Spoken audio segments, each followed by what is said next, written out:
Welcome to the channel, ladies and gentlemen. Today I'm going to show you how to use the text to image feature in Dreamina. Ladies and gentlemen, we are jumping into Dreamina.CapCut.com, and here you will see on your dashboard it'll say describe the image you're imagining. Now over here at the bottom you can just click on this drop down menu and you can change this to the AI agent. By default I think it will open the AI agent, and here you can describe an idea including what type of image you'd like to create. But if you want to specifically just create an image, go ahead, choose AI image.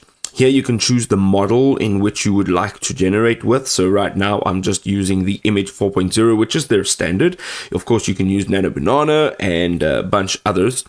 And then if you click over here, you can actually choose the aspect ratio. So for example, we're going to just choose like 69, and then the resolution from 2K to 4K, and then you can actually manually choose the size. So if you're looking for something specific, you can actually literally go and unlock the aspect ratio and choose the size individually.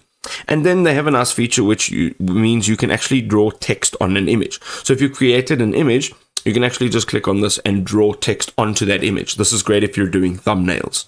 Let's go ahead and drop in over here. It just says a guitar with glowing strings. So let's go ahead. You're going to click on this button over here.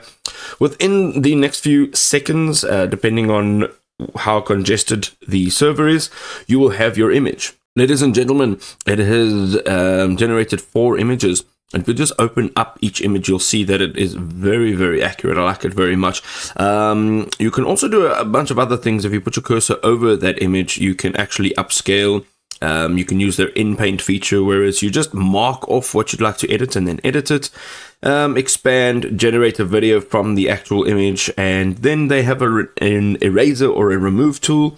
And you can also retouch it. There we go. Now you can use their text to image feature.